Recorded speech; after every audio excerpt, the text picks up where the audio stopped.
I wouldn't say. I mean, everybody's connected to business here. I mean, there's so many VC, there's so many accelerators, etc. You bump in the street, you bump into someone that does business with startups. That maybe it is the answer. But I mean, it's an open heart here, like in America. Okay. Bruce was your first one here in Israel. Yeah, and we get asked this question all the time because we actually don't have as much corporate business in Israel as we'd like to have. So what's the connection? And I think there's 3 reasons why Israel was super attractive for our company. One is that there's Israeli culture of education. I don't think I've ever been anyplace else where I've met so many people with postdoctorate degrees or people who are studying for postdoctorate and technology degrees. Just a highly educated workforce and a high emphasis on education. The second is that there's a culture of risk-taking. This might have to do a little bit with the geopolitical situation in which Israelis live in every day, but people here are not afraid to fail. I can't say the same thing about Americans, and I just think that that risk-taking mentality is really helpful for coming up with big, bold ideas. And then finally, the regulatory infrastructure, the government, actually fosters innovation through the program that we participated in. They provide cash. And really very little oversight. It's an unbelievable program. There's maybe only 1 or 2 programs like this in the world, and it's right here in Israel. So for us, those are the reasons why we selected this country. And you told me earlier, and this is kudos to the government and to the chief scientist officer, that probably without the OCS program, you would not have opened the program here. Most likely. I think that Nielsen's a 100-year-old company. Many of our businesses and clients have been around for decades, and so injecting innovation into an organization that old and large is really challenging.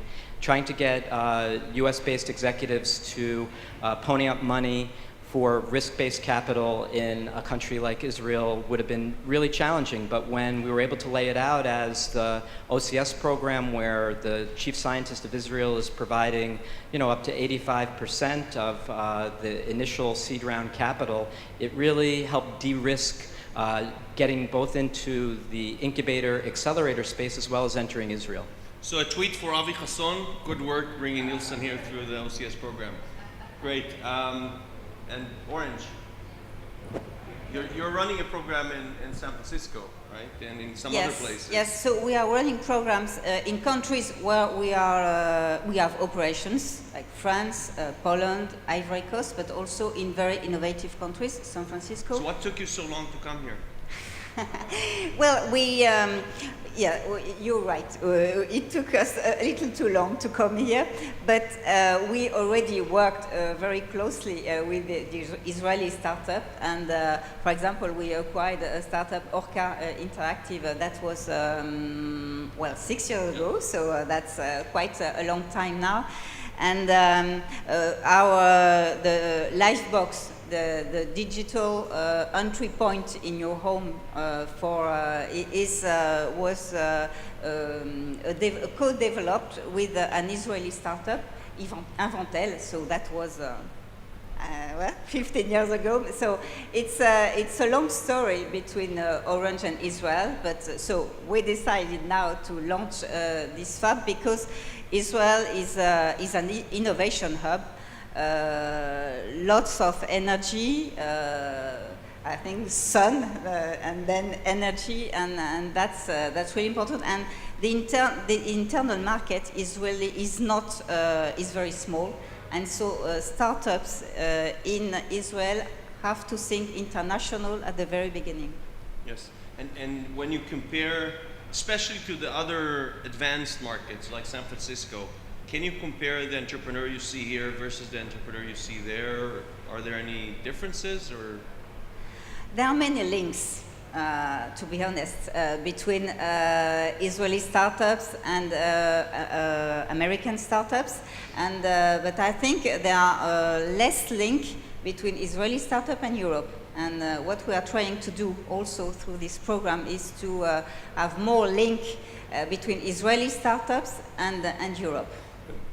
Excuse me that I'm keeping on asking. So culturally, so the Paris entrepreneur and the Tel Aviv entrepreneur, how do they compare? I think, and you said that the Israeli entrepreneur is, well, we have much more entrepreneurship in Israel, to be honest, than in France, that's for sure. Because we have a culture of risk, of entrepreneurship, much more developed here in Israel rather than in Europe. Okay, great. Maurizio, when are you opening your, you have announcements to make? As soon as possible, because I have a good excuse to come here more often. There is so many fans. Twice a week. Yeah, there is so many fans in H Farm of Israel that we really, actually we starting already working through the university. Our education program, Digital Academia, is talking with the University of Tel Aviv on entrepreneurship programs, and we starting soon to do things. It's H Farm is not, we're talking about Orange, we're talking about Microsoft, so large companies who can really have a plan of expansion and opening offices and facilities. For us, we are smaller and we need to find something really very effective that makes sense in have something that really works. We cannot have an experiment. We don't want to waste the opportunity to come here and open the wrong things. There is many things we can do. An example, Italian design, Israeli technologies, in my mind is a natural combination. It's easy to think, not so easy to do, but that's where we are thinking to do that. I'd like to bring our entrepreneurs in Italy to learn about the entrepreneurship here, because I always say that the Israeli entrepreneurship is so unique because Israeli people are entrepreneurs of their life, first, of their destiny. So I'm very attracted about this. I'd like to have, so we are seriously looking ways, and we are open to any suggestions by anybody to help us to bring H Farm in Israel, because it's something we dream to. Yeah. We love Israel. So for us, for Microsoft, we had the first R&D center that Microsoft opened outside of the US, actually back in '91, was in Israel, and only then went to other places. So it made total sense actually from an accelerator perspective to start it here. I would have loved to tell you it was easy, an easy decision to get the company to do this. There's sometimes advantages of being remote from headquarters. By the time that someone figures out you did something, it's a bit too late to change. So, and yes, we've opened here actually under the responsibility of the current CEO, which was at the time the president of our cloud division, and now the CEO of the company, and since then grown pretty fast, and a lot of our core knowledge actually comes out from here to some of the other places. I can tell you that it's an interesting, so the thing about the difference between the Israeli entrepreneur and entrepreneurs in other places around the world, it's actually we find some fascinating cultural differences. So one of the things, for example, we do at the beginning of the acceleration period, actually started this morning with the current batch, is customer development, right? We meet with the startups, and even though they went through the rigorous process, only about 2% of the people that apply get in. We tell them there is no one in the world that wants to use what they're building, right? The fact is, startups usually take a couple of years, 2-3 years to figure out exactly what the market is asking for. And only, and we teach them how to ask questions and how to go and validate their assumptions and not to pitch while they're doing these questions. So the feedback you get from a US entrepreneur usually when you tell them, look, no one in the world wants to buy what you're building is, thank you very much, really appreciate the feedback, we've learned a lot. You do this with an Israeli entrepreneur, the first thing you get is, you have no clue what you're talking about. I'm in this business, I've been spending the last year learning it, come on. They eventually learn, they come back, it's okay. You do this with an entrepreneur in India, and they basically, some of them will cry, they'll have tears in their eyes, some of them will walk out of the room, they'll come back, because you just told them their baby is ugly, and it's not an easy thing to hear. You do this in Germany, you do this in Berlin, for example, it's interesting because you get no response. Basically what happens, they shut down, they do analysis of what just happened. What did you say? What did you say that? They actually thought differently. Again, they'll reconnect and come back, but it's really, really interesting to see the cultural differences of entrepreneurs in different places. But anyway, that's again, we can probably do a full day around about these subjects. What I want to do is actually open it up for questions from the audience. If there's anyone that's interested to pitch to one of the people or ask any question, go ahead. Yeah, go ahead. Can we get a microphone? An Italian man, look. Good work, Maurizio. Hi, my name is Ravit. I'm doing M&A for an international corporation.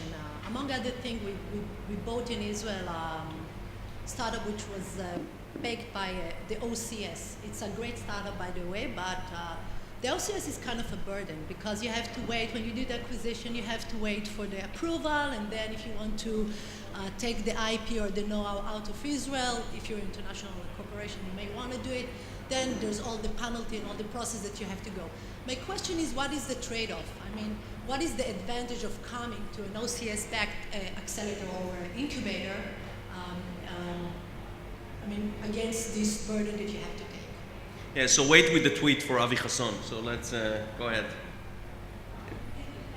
Yeah. Okay, no, we got one. Thanks a lot for the question. Yeah, I mean, there's still a regulatory infrastructure, which means that there are strings attached to the funding that we get from the Israeli government, from the chief scientist. You need a really good lawyer. That's really my answer to that. But we have not found it to be an encumbrance that gets in the way of our business or our business plans, and I don't think that it's something that will get in the way of any of these companies developing their product and hopefully not get in the way of follow-on financing. Several of them have already had, I'd say, medium-sized follow-on financings, and the follow-on investors, I think, actually like that these companies came through the chief scientist program.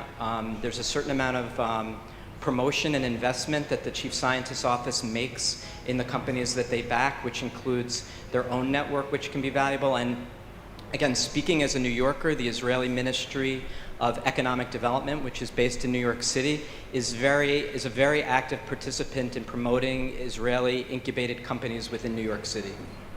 Okay. Thank you. Great. Last question. Hi, my name is Karen. My question is to you from Nielsen. So I understand that if I want to participate in your incubator, I have to apply, and then if I'm going to be approved, I'm going to get $500 to $600K from the government. What do you give in return? And if you take equity, so I understand the value proposition from. You mean what's the capital structure? Yeah. We take between 25 and 40% equity for that program. 20 to 25%. 25 to 40, depending. 25 to 40. 25 to 40. Okay. That's the range of deal sizes that we've done so far. Do you invest? Yeah, we invest off of our own balance sheet as well with the government. And in addition to what we invest off of our own balance sheet, the government, to the last person's question, requires us to make significant investments in the country. So we have 7 employees that we fund full-time from an operating expense perspective, which most accelerators would not have a business model with 7 employees. We do. We are required to get a minimum of 600 square meters of space, even if we don't need it. And I can go on, but our investment goes beyond the capital that we put towards the company itself. Yeah, so unfortunately, we have to shut down the session. Thank you very, very, very much for. Hey, can I just say that? Oh, they shut it down. At 7 o'clock tonight, we have an accelerator blitz. 2 of the vape companies are pitching at the Tel Aviv Stock Exchange. And there's the Fab party tonight as well. Thank you very much. 6:30 at Sosa.